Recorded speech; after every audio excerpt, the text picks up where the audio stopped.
공예배는 삼위 하나님과의 공적인 교제의 자리다 하는 것을 하겠습니다. 우리 개혁교회는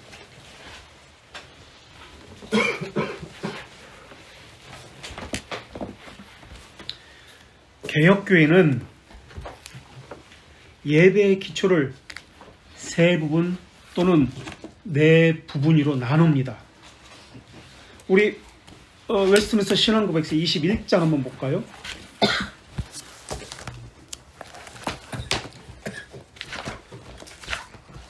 예배의 기초를 네 부분 또는 세 부분으로 나누는데 한번 보세요. 21장에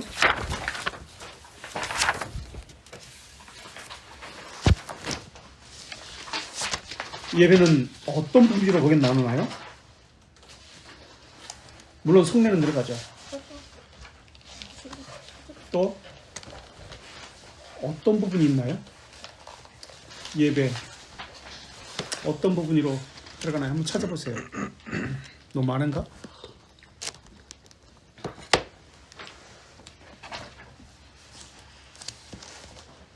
자, 그럼 쉽게 갑시다. 대규리 문답 갑시다. 대규리 문답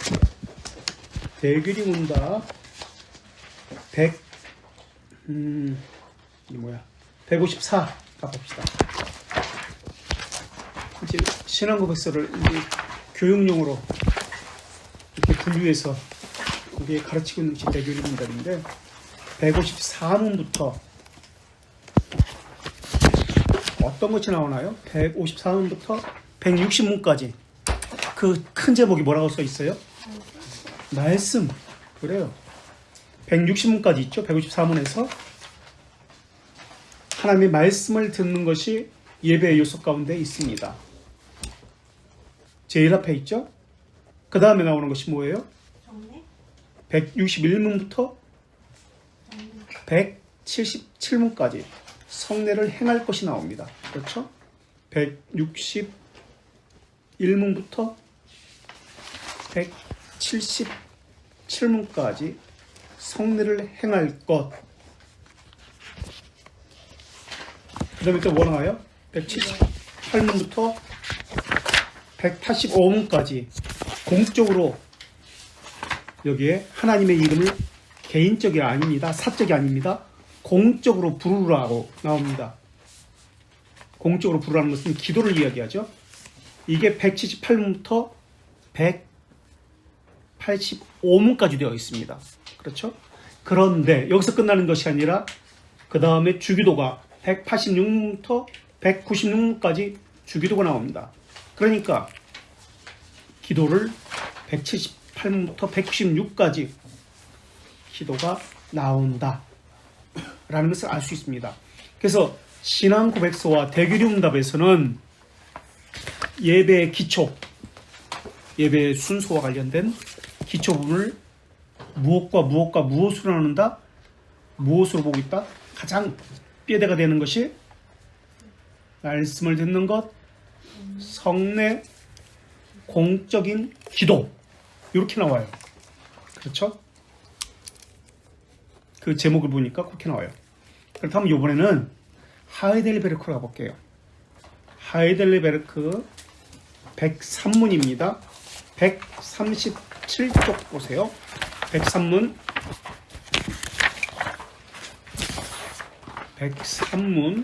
137쪽에는 어떻게 예배의 기초가 뼈대가 나오는지 한번 보세요. 어떻게 나오나요? 뼈대가 교회에 빠짐없이 참석해서 하나님의 말씀을 들을 것이 나오죠? 그죠? 103문에 첫 번째 빠짐없이 참석해서 하나님의 말씀을 들을 것. 두 번째는 성례가 나옵니다. 그렇죠? 성례가 나옵니다. 성례를 행하는 것. 세 번째는 뭐가 나와요? 예? 공개적으로 주님의 도움을 구하는 것. 공적으로 기도하는 것. 공적인 기도가 세 번째 나옵니다. 또 여기는 아까와는 다르게 또 나옵니다. 네 번째, 그 다음 뭐죠? 뭐 하는 것?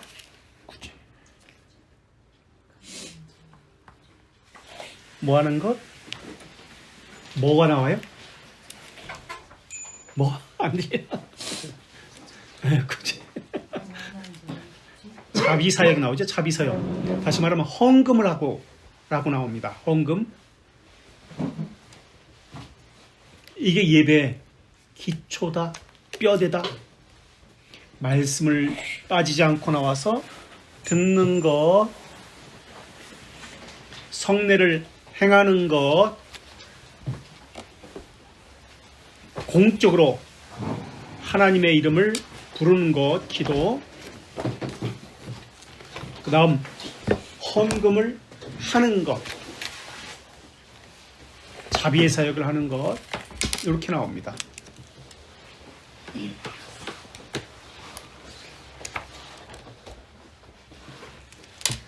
자, 페이지 16조.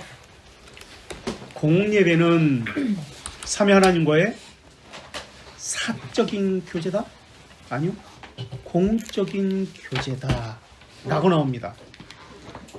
사적이고 개별적인 교회 예배가 아닙니다. 교제가 아닙니다. 아까 기도도 사적인 기도가 아니라 공적이다 라고 했습니다. 공적인 예배, 공적인 기도, 공적인 교제, 이렇게 나옵니다. 이것이 의미하는 바가 무엇인지를 좀 이따 한번 살펴볼게요. 우리가 과연 공적인 기도를 하고 공적인 예배, 공적인 교제를 하고 있는지 우리의 예배의 양태를 돌아보겠습니다. 우리가 하고 있는 것이 공적인 것인지. 자, 책으로 계속해서 읽을게요. 우리가 믿는 것은 하나님은 단일한 하나님이 아니라, 그러니까 예배는 어떤 하나님인지에 관심을 가져야 합니다라고 시작하고 있는 거예요. 예배의 가장 첫 번째 요소는 어떤 하나님인지에 관심을 가져야 됩니다. 그 하나님은 단일한 하나님이 아니라 단일한 하나님, 이것은 유니테리안이거든요. 성부, 성자, 성령이 아니라 하나님께만, 그러니까 성부 하나님께만, 유니테리안이라고 합니다. 삼위일체 하나님입니다. 숫자가 아니라 본질이라는 뜻이 일체입니다. 동일 본질. 삼위일체라는 설명은 여기서 하지 않겠습니다. 우리 예배는 삼위일체 하나님과, 터툴리안이 처음으로 이 단어 썼죠. 삼위일체라는 단어. 하나님과의 교제를 분명하게 드러내야 합니다. 자, 그렇다면 삼위일체, 성부, 성자, 성령이라고 하죠. 우리가 기도할 때, 축도할 때 소위 성자, 성부, 성령 또는 성령을 먼저 해. 이렇게 순서를 바꾸어도 괜찮습니까? 순서를 바꿔도 돼요? 성부, 성자, 성령 이 순서를 바꾸어서 기도해도 돼요? 해도 돼요? 바꿔도 돼요? 경진 바꿔도 돼요? 정말 안 돼요? 어? 주인이는? 아, 그래? 정말로? 연하는? 바꾸면 안 되는 거. 왜요? 경진하고 똑같아.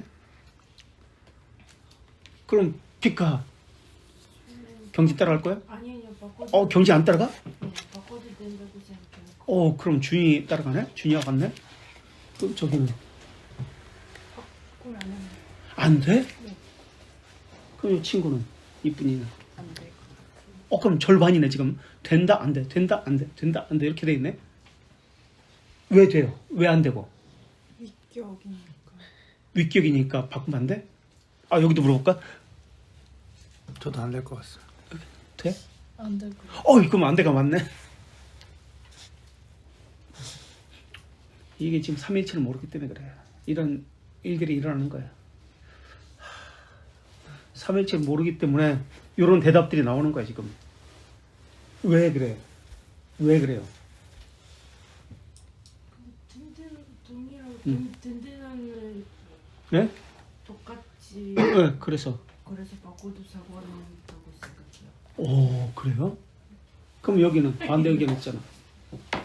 각자 맡으신 사역이 있으니까 그래서 바꾸면 안 돼? 뭔가 느낌이 느낌이.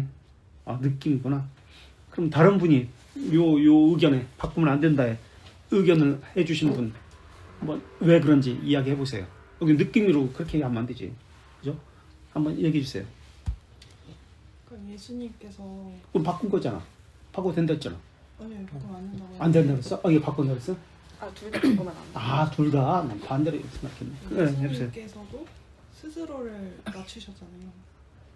그러니까 낮추셨다는 게 스스로 본성을 낮췄지. 낮추셨다는 게 아니라 음. 그 뭐랄까 하나님 성부 하나님의 위치를 그냥 존중이라고 할까 인정을 하셨고, 그러니까 예수님께서도 인정하신 거예요. 우리도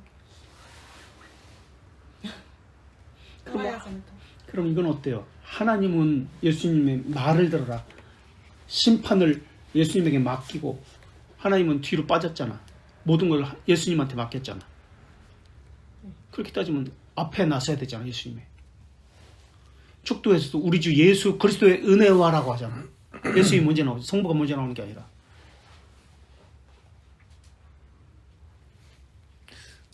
우열이 없으신데 네, 없는데.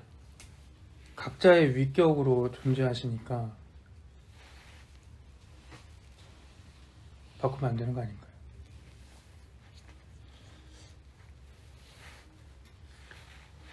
큰일 났네. 우리가 동일 본질이라고 하잖아요. 동일 본질. 동등하다. 우리 신앙고백에서 동등하다고 그랬잖아요. 위격적 차이를 두면 안 돼요. 바꿔도 전혀 상관이 없어요. 앞으로 갔다 뒤로 갔다 상관이 없어요. 바꿔도. 동일 본질이기 때문에, 동등하기 때문에 모든 위엄과 존경과 영광을 동일하게 받으시니까, 동등하게 받으시니까 동등한 본질이에요. 그래서 바꿔도 상관이 없어요. 그래서 축도를 할 때 보통 우리 주 예수 그리스도의 은혜와 예수 그리스도를 먼저 하잖아요. 성령의 교통하심이 이걸 먼저 해도 상관없어요. 뭘 먼저 해도 상관이 없어요. 전혀 상관이 없어요. 근데 성경에 그렇게 기록되었기 때문에 성경대로 하려고 그렇게 하고 있을 뿐이죠. 전혀 상관이 없어요. 바꿔도. 자, 우리의 예배가 하나님의 교회 있죠. 하나님의 교회. 하나님의 교회. 여기도 있잖아요. 또 안상호. 성부, 성자, 성령은 누구라고 그러는지 아세요? 성령. 성령. 성령 하나님을 누구라고 그러는지 아세요? 통일교는 성령을 누구라고 그랬죠? 아니, 성자를. 그 교주. 여기는 성자가, 거기는 성자고 성자가 그렇고 여기는 여기가 교주. 성령. 성령이 맞아요. 안성홍이야, 안성홍. 성령이야. 성령 하나님이라 불러요. 삼위일체를 이야기해요, 거기도. 그 삼위일체를 어떻게 설명하는지를 봐야 돼요. 어쨌든 동일 본질을 부인하는 사람이 초대교회 대이단이라고 불렸는데 누구죠? 혹시? 대이단? 동일 본질을 부인했던 초대교회 아리우스. 아리우스. 대이단. 예수 그리스도의 동일 본질을 동등하다는 것을 부인하는 거예요. 네. 하나님보다 못하다고 했던 거야. 대이단이야. 이단의 아버지야. 거기서부터 모든 이단들의 사상이 출발하는 거야. 동등하지 못하다. 낮다. 아리우스주의. 그래서 아리우스주의는 신성을 부인하죠. 예수님의. 양자론이라고 하죠. 이건 어때 그럼? 성부 하나님이 때로는, 그러니까 우리가 교회에서는 장로님인데 학교에서는 선생님이야. 그리고 집에서는 아버지야. 이렇게 하나님이 비유하면 이렇게 비유할 수 있어요. 이것은 맞아요? 태양인데 빛이 있고 뜨거운 열기가 있어. 태양 자체가 있고. 맞아요? 이것은 무슨 론? 초대교회 있었던데. 아까는 양자론 또는 사람의 이름을 붙여가지고 아리우스주의라고 해요. 아리우스가 얘기했기 때문에 아리안주의. 요거는 양자론이 아니라 양태론이라고 합니다. 자, 근데 유대교, 이슬람은 삼위일체 교리가 아니라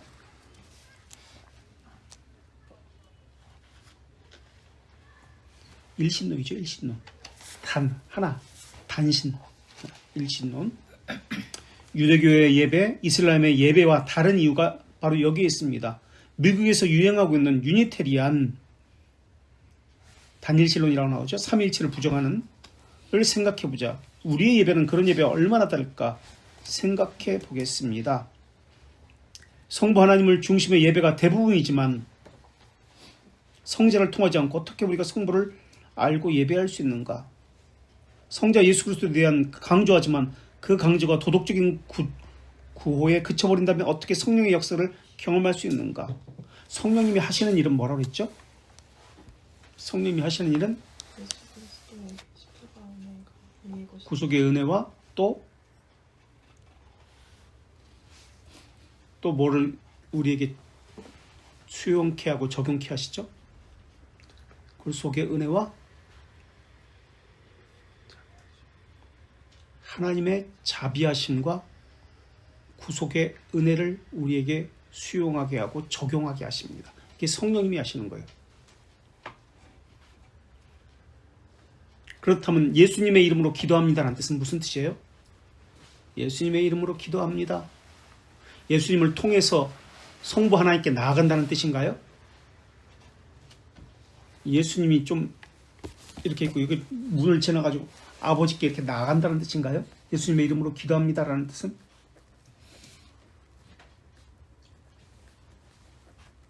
무슨 뜻인가요? 예수님의 이름으로 기도합니다 그러잖아요. 항상. 무슨 뜻일까요? 예수님의 이름으로 기도합니다. 우리 180 대규리 문답 181문 찾아볼까요? 181문 289쪽에 있습니다. 289쪽에 우리는 왜 예수님의 이름으로 기도합니까? 왜 예수 그리스도의 이름으로 기도합니까? 왜 그래요? 중보자라는 개념이구나. 중보자를 생각할 때 뭘 생각해야 되죠? 예수님의 참 하나님과 참 인간, 신성과 인성을 기억해야 합니다. 중보자를 기억해야 합니다. 중보자 없이 하나님께 나아갈 수 없기 때문에 그렇습니다. 우리가 하나님께 직접 나아갈 수 없어요. 죄인이기 때문에. 그래서 우리의 죄를 대속하신 예수 그리스도의 이름으로 하나님께 나아갑니다. 어떤 계급적인 것이 아닙니다. 예수님 1단계, 그 다음 더 높은 단계 아버지 하나님 이런 개념이 아니에요. 중보자라는 개념이에요. 예수님이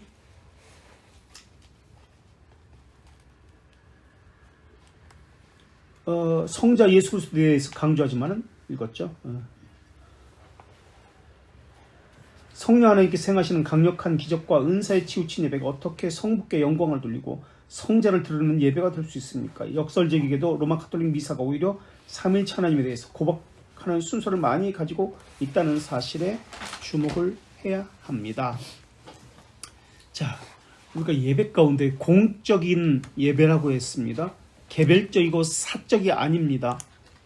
주관적이 아닙니다. 혹시 예배 가운데 혼자 크게 아멘 소리 지르는 사람 들어보셨나요? 어떤 사람은 한 번도 아니고 아멘 아멘 그런 사람도 있어요. 어때요? 어떻게 생각하세요?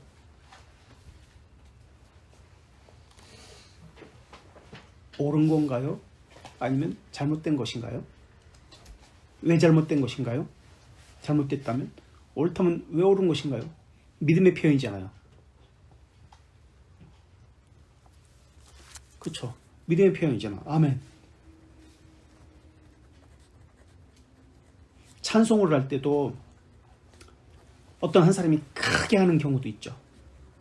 때로는 목사님이 혼자 마이크가 있으니까 더 크게 인도한다는 측면에서 하는 사람도 있고요. 이런 부분에서 어떻게 생각하세요? 우린 지금 공적 예배라는 것을 이야기합니다.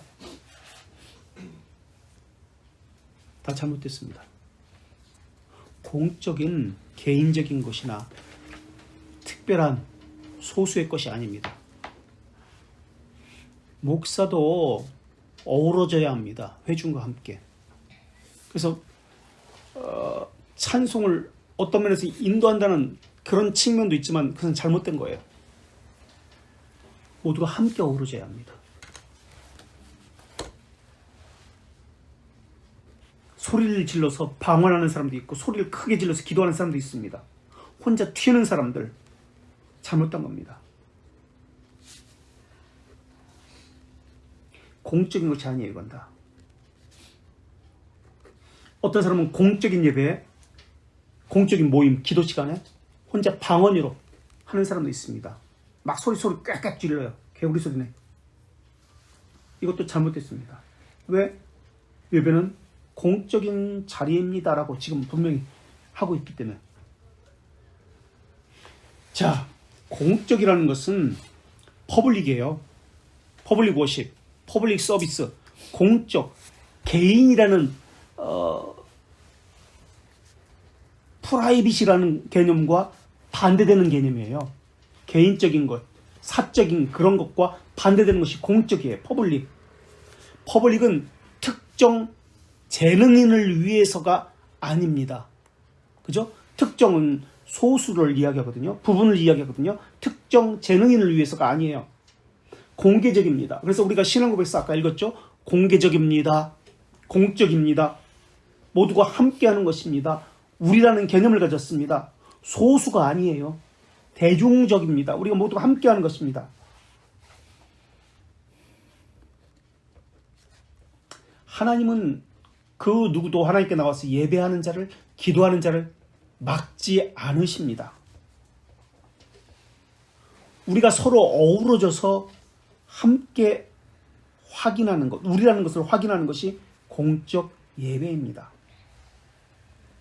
소수나 개인만 특별한 자격이 부여되는 것, 자기들만 예배한다고 하는 것, 찬양한다고 하는 것, 이건 잘못된 겁니다. 예배는 하나님 중심적이지 사람 중심적이지 않습니다. 그래서 공적인 예배는 개체 교회가 전체 교회를 예배의 자리로 불러 모아서 하나님께 함께 예배하는 겁니다.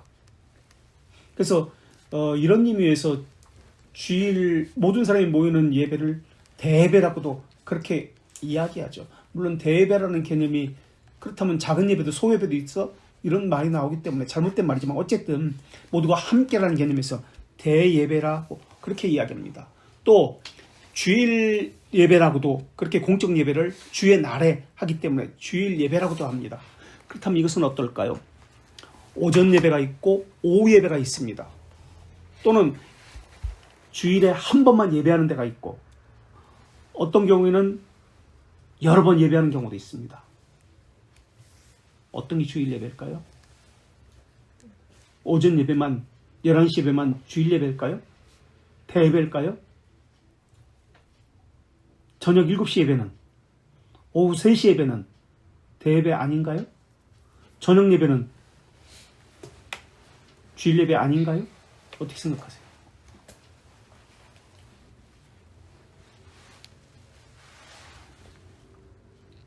일부 예배 드렸으니까 2부 예배 안 드려도 되나요? 그렇게 신앙생활을 하셨죠? 나는 5부 예배 드릴 테니까 5분 없었나? 나는 5부 예배 드릴 테니까 1, 2부 예배 안 가도 된다. 나는 오전 예배 했으니까 저녁 예배는 안 가도 된다. 이렇게 생각하지 않았나요? 차이를 두지 않았나요? 내 경험에 의해서 또는 관습에 의해서. 주일 예배는 모든 게 주일 예배입니다. 저녁 예배든 일부 예배든 이부 예배든 모두가 다 대예배입니다. 대예배는 말 자체가 잘못됐지만, 그렇기 때문에 주일을 지킨다는 개념은 예배가 1부부터 7부까지 있다. 이거 잘못된 거예요. 그것은 나뉘어진 겁니다. 공적으로 모두가 함께 모였다는 그런 개념이 아니에요. 흩어지잖아요. 1부 따로, 2부 따로, 청년부 따로, 주일학교 따로 다 나뉘어지잖아요. 교회가, 예배가. 그 나뉘어진 것은 잘못된 개념입니다. 우리 모두가 함께 모여야 돼요. 우리가 지난 시간에 성경을 찾아봤잖아요. 아이부터 남녀노소 이방인들까지 외국인들까지 함께 하나님 앞에서 모여서 예배하는 것, 이것이 예배입니다. 공적인 예배. 그런데 지금 나뉘어집니다. 지금. 그렇기 때문에 이것은 예배 주의를 지킨 것이 아니에요. 근데 우리는 그렇게 신앙생활에 왔습니다. 그리고 교회도 사람의 편의에서 1부 예배, 2부 예배, 3부 예배, 청년만 따로, 소년부만 따로 이렇게 다 나뉘어 버렸습니다. 그럼 바른 예배의 모습이 아니에요. 자, 오후 예배든 저녁 예배든 동일한 예배입니다. 동일한 가치라기보다도 뭐라고 얘기하죠? 그걸 의미, 동일한 힘, 하여튼 그 무슨 뜻인지 아시겠죠? 그런 개념을 가지고 있어야 됩니다. 칼빈이 있던 16세기에는 이제 제네바에서 사역을 했는데, 제네바에는 서울에도 교회가 많이 있잖아요. 여러 가지 이 지역에도 있고 저 지역에도 있고, 제네바에도 여러 지역의 교회들이 있었습니다. 근데 예배 시간을 동일하게 하지 않았습니다. 시간을 다 각기 달리 해가지고 제네바에 있는 모든 사람들이 예배에 참석할 수 있도록 그렇게 예배 시간을 조정했다라고 합니다. 예배에는 하나님의 측면과 사람의 측면이 있어요. 근데 어떤 교회는 사람의 측면을 강조합니다. 사람의 측면을 강조하게 될 때는 어떤 일들이 벌어지냐면, 사람이 어떻게 해야 하나님께 드려질까, 어떻게 정성을 다할까, 요거에 관심을 갖게 되어 있습니다. 그런데 성경에 보면은 하나님은 돌들을 통해서도 영광을 받으시고 예배를 받으실 수 있다 하셨다라는 것이 나옵니다. 결국 하나님의 측면과 사람의 측면이 있지만은, 중요한 것은 사람의 측면도 중요하지만은 하나님의 측면이 더 중요하다라는 겁니다. 그리고 제사에는 항상 피 있는 제물을 드려야만 합니다. 제물이 빠져버리면 그것은 제사가 아니에요. 그런데 신약 시대에는 피 있는 제물을 드리나요? 구약의 제사는 양을 잡았습니다. 6월절에 어린 양을 잡아서 피를 흘려야 했습니다. 근데 신약에서의 그것이 성찬이로 바뀌었잖아요. 양을 잡나요? 동물을 잡나요? 피 있는 제사를 드리나요? 뭘로 바뀌었죠? 양은. 성찬에서는 어떤 가시적인 것을 가지고 성찬에 참여하나요? 무엇을 우리 가시적으로 보나요? 성찬은 빵과 떡과 포도주, 잔이에요. 이것으로 바뀐 거예요. 양이라는 제물이 빵과 포도주로 바뀌었습니다. 이것은 피가 없는 제사예요. 그렇죠? 구약에서의 제사는 피 있는 제사여만 했습니다. 반드시. 소제는 피가 없는 제사잖아요. 그런데 소제만 드릴 수가 없었어요. 피 있는 제사와 함께 드려야 했어요. 그래서 신약에서의 제사는 피가 없는 제사이기 때문에 이것을 감사의 제사라고 이야기합니다. 피가 없는 제사. 그러니까 하나님께서 베푸신, 우리가 지난 시간에 보았듯이 구원하시고 인도하심이 전제가 돼요. 하나님께서 상을 베푸시는 거예요. 그리고 우리는 거기에 참여하는 겁니다. 참여할 때 그냥 참여하면 돼요. 그러나 예의를 갖추어서 참여해야 됩니다. 의복을 입고. 그래서 왕의 잔치에, 왕의 그 결혼식의 혼인잔치에 초대를 하잖아요. 들고 산으로 가서. 그래서 모두가 백성이 나왔어요. 근데 왕이 화를 내면서 의복을 갖추지 않은 사람을 내쫓아 버립니다. 그렇죠? 왕이 베푼 잔치이지만은 예의를 갖추고 참석을 해야 합니다. 그래서 습관적인 예배가 되지 않도록 은혜를 보존하는 것과 기억하는 것이 중요합니다. 자, 우선은 그러면 공적인 예배라는 거 이야기할 때 하나님의 측면이 중요하다고 했습니다. 언제 공적인 예배를 드려야 하나요? 언제 예배가 있어야 되나요? 공적인 예배는? 아무 때나 사람이 편한 때, 모일 수 있을 때 모두가 이렇게 정해서 모이면 되나요? 그럼 언제 해야 돼요? 한참 때 그런 게 있었잖아요. 우리는 편한 시간이 월요일이야. 우리는 편한 시간이 토요일이야. 그래서 우리는 예배를 토요일 날 예배할래. 우리는 금요일 날 예배할래. 우리는 월요일 날 예배할래. 한창 한국에 그런 것이 있었어요. 토요 예배, 월요 예배. 언제 해야 되나요? 네? 주일에 네, 하나님께서 명하신 날이 있습니다. 주일에 해야 합니다. 그게 공적 예배예요. 아무 때나 사람이 많이 모였을 때 하는 것이 아닙니다.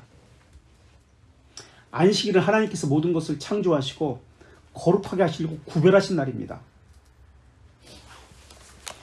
이것은 토요일이거든요. 이때는 제사를 드렸습니다. 제물을 드려서 피를 흘리게 했습니다. 그래서 매번 제물을 드리고 죄사함을 받는 자리가 제사였습니다. 그때는 단번에 사함을 얻지 못했습니다. 제사장을 통해서 매번 제물을 드리고 반복해야 했습니다. 그러나 예수 그리스도의 완전한 제물로 인해서 완전한 속죄를 이루었습니다. 이 속죄의 완성이 부활입니다. 안식 후 첫날입니다. 그래서 안식 후 첫날 이것을 주의 날로 정해서 신약시대에는 부활절을 기념하여 소부활절이 안식 후 첫날인 주의 날, 주일이 된 겁니다. 그래서 죄들의 용서함을 받은 것과 완전한 속죄를 이룬 부활절과 관련돼서 주일에 예배하게 된 겁니다. 이것이 공적 예배 날짜입니다. 자, 우선 주일이라는 것이 부활절과 연계되어서 공적 예배가 주일날 있어야 된다는 것이 이제 이야기가 됐어요. 자, 또 공적 예배가 되기 위해서 필요한 것이 있습니다. 무엇일까요? 공적 예배가 되기 위해서 필요한 것 세 가지 것이 있습니다. 이제 주일은 됐어요. 공적 예배가 되기 위해서 필요한 세 가지. 첫째, 예전 의식이 있어야 됩니다. 예전. 쉽게 말하면 예배 순서. 아까 우리가 찾아보았죠. 예배 순서 기본적인 틀은 우리가 아까 찾아보았습니다. 교회 빠짐없이 참석해서 하나님의 말씀을 듣고 성대로 해가고 공적으로 기도하고 구제와 관련된 헌금의 사역, 자비의 사역을 하는 것, 이런 것들이 있어야 합니다. 이것이 있어야 공적인 예배라고 부릅니다. 그렇다면 이런 건 어떨까요? 말씀 없이 연극을 한다. 설교 없이 찬양대, 부활절 칸타타를 한다. 오후 예배, 저녁 예배 때. 이거 예배인가요? 공적 예배가 아니죠. 근데 그렇게 많이 했잖아요.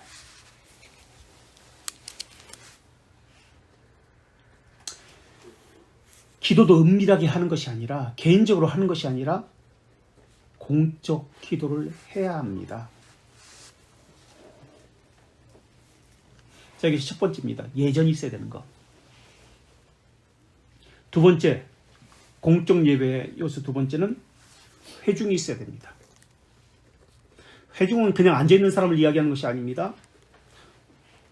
돈 줄 테니까, 제가 어떤 교회를 봤는데, 아니 선교사들이 외국 나가서도 말도 잘 안 되는데 그 교회를 세우려고 하지 않나요? 우리는 선교사들에게 돈을 그렇게 많이 주는데 차라리 그 돈 가지고 노숙자들 공원 가면 너무나 많아. 주일 예배 참석하면 한 주에 5,000원씩 주고 4주 한 달 다 참석하면은 한 3만 원, 한 5만 원 주고 그게 전도가 더 그게 되는 게 아니야? 그렇게 하는 게 봤어요. 어떻게 생각하세요? 그 교인들하고 노숙자들은 거기서 밥도 먹고 돈도 받기 위해서 예배 참석해요. 공원 같은 데 가면 막 노숙자들 많이 있잖아요. 그래서 거기서 앉아가지고 하루 종일 있는 거예요. 뭐 할 것도 없으니까 돈도 받고 밥도 주고 따뜻하고 예배 시간에 잠도 재워주고 얼마나 좋아. 그렇게 있는 거예요. 어떻게 생각하세요? 그 예배예요? 공적 예배예요? 회중이라 할 때 이 회중은 그냥 앉아있는 사람이 아니에요. 예배의 그 순서 하나의 의미를 알고 참여하는 사람을 이야기해요. 그 예전 의식이 무엇인지 어떤 의미인지를 알고 적극적으로 참여하는 사람을 이야기합니다. 구경꾼을 이야기하는 게 아니에요. 찬송도 안 불러요. 그 사람은 그냥 자는 거예요. 그냥 앉아가지고 따뜻하니까 겨울에 밖에 있으면 춥잖아요. 따뜻하니까 그냥 찬송도 부르지도 않고 사도신경 고백하지도 않고 아멘도 하지 않고 그냥 형식적으로 그 자리에 앉아있는 자들이 돈을 받으니까 그래야. 그래서 그 예전 의식에 적극적으로 참여하는 자들이 회중이 있어야 합니다. 우린 아멘 하나요? 아멘 어느 때 하나요? 아멘이라는 개념이? 우리 이건 안 찾아보겠습니다. 우리가 알고 있으니까 아멘이라는 개념이.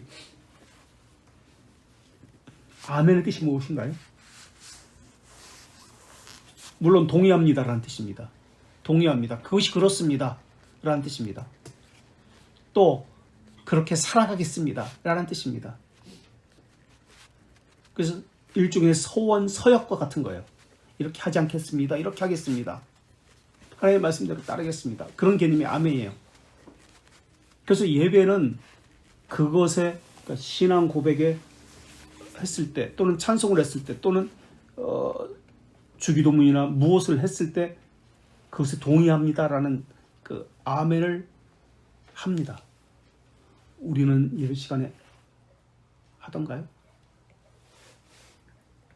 왜 안 해요? 앉아있는 구경꾼들만 있나요, 그럼? 한 사람 목소리만 들려? 아멘 하셔야 됩니다. 억지로 하라는 얘기가 아니고 자발적으로 해야 되는데 우리는 동의하지 않아서 그런지 그렇게 살지 않겠다고 이야기하고 싶어서 그런지 아멘을 하지 않더라고요. 어느 때 해야 될까요?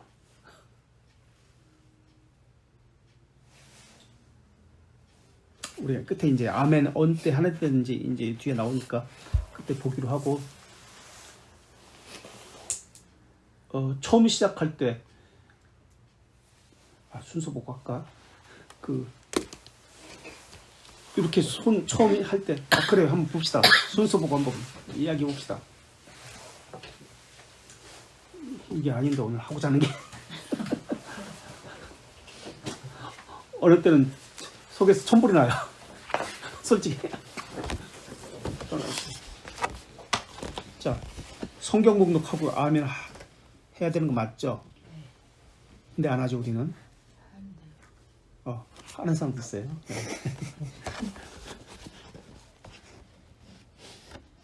예배의 부름하고 시편 124편 8절에 95편 6절에서 8절을 제가 읽거든요. 매번. 그중에서 해야 되나요?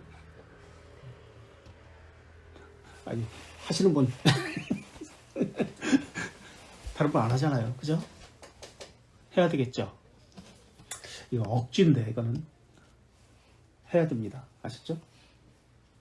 찬송 부르고 또 당연히 해야 되겠고 기원 뭔지 알죠? 이렇게 손 들고 잊어먹었네. 뭐죠? 예배 시간에 저절로 나오더구만. 왜 이거 하려고 그랬더니 안 나와? 아 뭐예요 기본이 이게? 내가 하는 거 있잖아요. 이렇게 손들고 쭉도 말고 제일 앞에.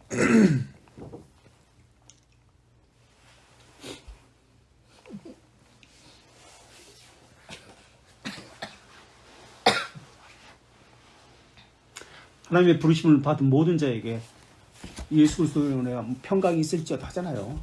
네. 그때 아멘 해야 됩니다.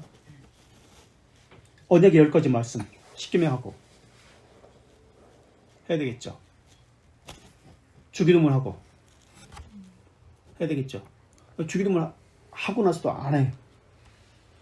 사람들 성경 봉독 하고도 해야 되겠죠. 어쨌든 보겠습니다. 본주 목소리가 안 들려요.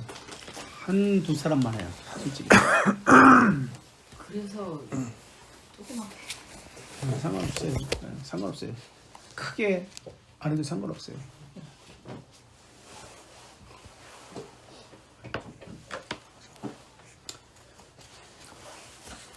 자, 세 번째 예배에 세 번째 공적 예배에 관련해서 필요한 세 번째, 첫 번째가 예전, 그리고 두 번째 회중, 세 번째 직분자가 있어야 됩니다. 직분. 그래서 직분자에 의해서 예배와 예배 예전이 그러니까 진행되어야 합니다. 그리고 이 직분자는 합법적이어야 됩니다. 합법적으로 세워진 사람이 됩니다. 예를 들어서 교회가 청빙한 목사가 있어야 합니다. 이런 세 가지 것이 갖춰지고 주일에 예배가 되어질 때 이것을 공적 예배라고 합니다. 자, 그렇다면 주일에 예배는 몇 번 해야 될까요? 시간은 언제 해야 될까요? 어떻게 생각하세요? 주일에 예배는 몇 번 해야 될까요? 공적 예배는 몇 번 해야 될까요? 많으면 많을수록 좋다. 그러면 본적 예배는 한 번? 보통 교회는 몇 번 해요? 세 번? 뭐 1부 예배, 2부 예배, 저녁 예배? 아니요. 저녁 예배까지 하면 4번이지. 아, 저녁 예배 중요하다고 얘기하니까 저녁 예배까지 4번. 그 같은 중요성을 가져요. 11시 예배든 2시 예배든 5시 예배든 7시 예배든 같은 중요성을 가진 거예요. 지금까지 저녁 예배 그렇게 중요하게 그러니까 그게 잘못됐다는 거예요. 그러니까요. 지금. 예, 지금 그게 공적 예배라는 것을 얘기해요. 하나님의. 그렇게 해서 먼저서는 4번 됐어요. 그래서 빠지면 안 돼요. 공적 예배는 빠지면 안 돼. 그럼 주의를 안 지킨 거예요. 한 번만 했어도 주의를 안 지킨 거예요. 그럼 1부, 2부, 3부 다 드려야 되는 거. 만약에 그렇게 있으면 1부, 2부, 3부, 4부 이렇게 있는 것 자체가 잘못된 거예요. 그렇죠. 네, 부분적으로 나뉘었으니까 한 자리에 함께 모든 성도가 모인 게 아니잖아요. 1부는 1부만 모인 사람이 있고 3부는 3부만 모인 사람이 따로 있어요. 이게 구별됐어요. 이게 잘못된 거예요. 모두 함께 그 자리에 모여야 돼요. 소년부, 청년부 따로 예배가 있어. 다 잘못된 거예요. 함께 있어야 돼요. 외국인까지 우리가 성경을 지난 시간에 찾아봤습니다. 외국인까지 함께 그 자리에 있어요. 예배해야 돼요. 따로 분리되지 않아야 돼요. 그러기 위해서는 예배가 한 번 있어야 됩니다. 그런데 2번 있을 수도 있습니다. 그들이 또 한 번 저녁에 또 한 번 하자 할 수 있습니다. 또 한 번 오후에 또 한 번 하자 3번 할 수 있습니다. 4번 할 수도 있습니다. 몇 번 하는 게 좋을까요? 성경에 몇 번 하라고 나왔나요? 연아는 어떻게 생각하세요? 마주 보니까 그렇게 들어본 적이 없어서. 성경에 안 나와. 성경에 안 나와요. 주일이라는 것은 나와요. 몇 번 하라, 몇 시에 하라 이 얘기는 안 나와요. 그 이야기는 교회 위임했다. 교회에서 정하는 대로 하면 됩니다. 한 번을 하든 10번 하든 전혀 상관이 없어요. 우리는 한 번이라고 그렇게 하고 있습니다. 그래서 어떤 교회는 아까 말씀하신 대로 3번 할 수도 있고 4번 할 수도 있습니다. 그럼 4번 모두 대예배입니다. 그걸 다 예배해야 주의를 지킨 겁니다. 공적 예배에 참여한 겁니다. 그렇지 않으면 예배 참석한 것이 아닙니다. 공예배예요. 공적 예배예요. 모두가 함께 모이는 자리예요. 시간은 어떻게 할까요? 시간 나오나요? 성경에? 11시에 해라. 성경에 나오나요? 9시에 해라. 오후 4시에 해라. 성경에 나오나요?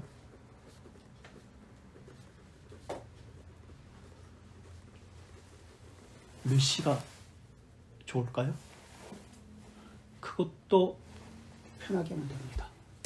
가장 많이 모일 수 있는 시간에 교회에서 정해주면, 상의해서 정해주면 그것이 예배 시간입니다.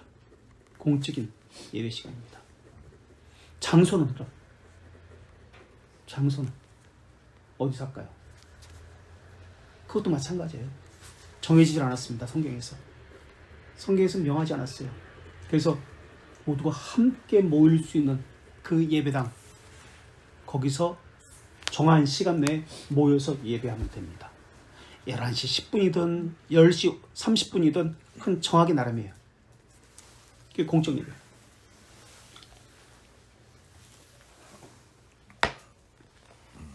자, 공적 예배를 지금 우리가 강조하고 있습니다. 하나님과 공적인 교제의 자리다. 하나님과의 공적인 교제, 우리 지체들과의 공적인 교제의 자리입니다. 예배 시간이 됐습니다. 우리 누가 늦게 왔어요? 늦게 예배 참석했어요. 지금 찬송하고 있는데 예배 시간에 이렇게 처음 오면 뭘부터 해야 되나요? 뭐 하나요? 저 누구지? 이름도 잊어먹었네.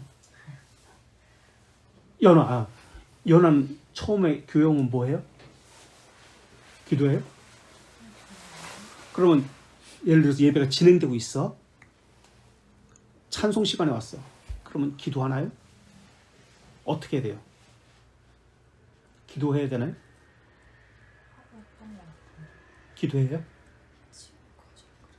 그건 개인적인 것이죠. 공적인 게 아니죠. 사적으로 혼자 하고 있잖아요. 그럼 예배가 아니죠. 모두가 일어나서 있어요? 앉아서 할까? 일어났을 때가 편하겠다. 일어나 있어요? 늦게 왔어요? 그래서 앉아, 혼자. 이것은 공적인가요? 사적이죠. 개별적인 것과 특별한 자기만의 것이고 주관적인 것이죠. 공적인 것이 아니죠. 사적인 예배죠. 지금 우리의 예배가 잘못되고 있어요. 다. 그 찬송 시간에 왔으면 찬송에 맞게 해야 됩니다. 주기도문 시간에 들어왔으면 주기도문에 맞게 그걸 똑같이 따라가야 돼요. 늦게 왔어도 늦게 오면 안 되지만 어쨌든 앉아있으면 앉아서, 서서 있으면 서서, 자기 혼자 그렇게 무언가를 하는 게 아니라 그 순서에 맞게 따라가야 돼요. 그런데 그럼 우리는 공적인 이런 예배를 지금까지 개념조차 모르고 지금 했던 거예요. 직분자가 있어야 된다고 그랬습니다. 예정이 있어야 된다고 그랬습니다. 회중이 있어야 된다고 그랬습니다. 직분자에 의해서 그 예배가 지금 이렇게 진행되는데 그 순서에 따라가야 돼요. 또 음악적 소양이 있습니다. 또 어떤 열정이 있습니다. 또는 은사가 있습니다. 그들만 무언가 특별한 순서를 맡아서 한다. 이것은 어떻게 생각하나요? 그게 찬양대일 수도 있습니다. 찬양 인도자일 수도 있습니다. 또는 뭐 소위 말하는 특송이라든지 아니면 무언가 워십 그런 아줌마들 나와가지고 할머니들 나와가지고 춤추고 이런 것도 할 수 있잖아요. 어떻게 생각하세요? 그 예배예요? 그게 공적인 것인가요?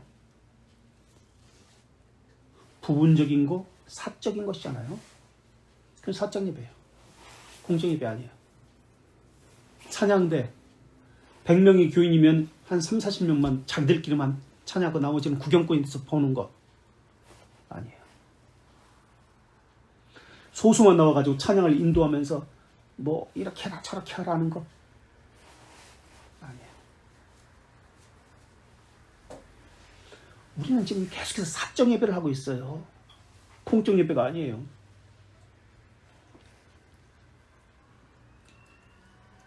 열정만 가지고 예배하기도 해요. 또는 기도도 해요. 그리고 예배의 생명력은 예배 순서에 있는 것이 아닙니다. 그 순서 하나가 가지고 있는 그 의미의 생명이 있습니다. 이것에 내가 접붙여졌는지 그것이 중요합니다. 그리고 그 순서는 성경에 철저히 종속되어야 합니다. 성경을 따라야 합니다. 성경이 예배 순서는 1번 뭐, 2번 뭐, 3번 뭐 이렇게 나온 것은 아닙니다. 그러나 성경에는 예배 가운데 이러이러한 요소들이 있다라는 것이, 예를 들면 기도, 말씀, 성례 이런 것들이 나오잖아요. 이런 것들이 있어야 됩니다. 헌금, 자신을 드리는 것, 헌상이라고 하죠. 이런 것들이 있어야 됩니다.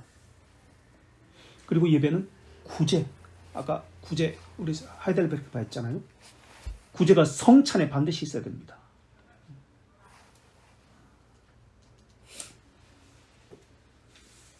자, 교회력을 한번 이야기해 볼까요? 교회력이 있었나요? 그러니까 절기를 이야기합니다. 절기. 저 교회에서 있었나요? 개혁교회는 절기를 모두 폐지하는 것이 맞나요? 어떻게 생각하세요? 연한. 개혁교회 다녔잖아요. 절기 있었어요? 왜요? 우리 신앙의 선배들은 칼빈은, 찌빙글리는, 그들이 섬기는 교회는 절기가 있었을까요? 없었을까요? 우리 신앙의 선배들은, 웨스트민스터 신앙고백서는 절기를 인정할까요? 안 할까요?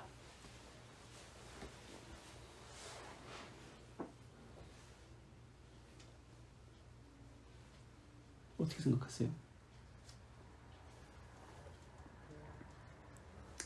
그러니까 우리 신앙이 관습 이런 것에 의해서 지금 굳어졌어요. 모든 것들이. 쥐리 우리 찌빙글리 하고 있잖아요. 또 블링거 하고 있잖아요. 모든 교회력은, 개혁교회는 폐지되어야 한다라고 생각하고 있지요. 다들. 과연 그럴까? 그게 성경적일까?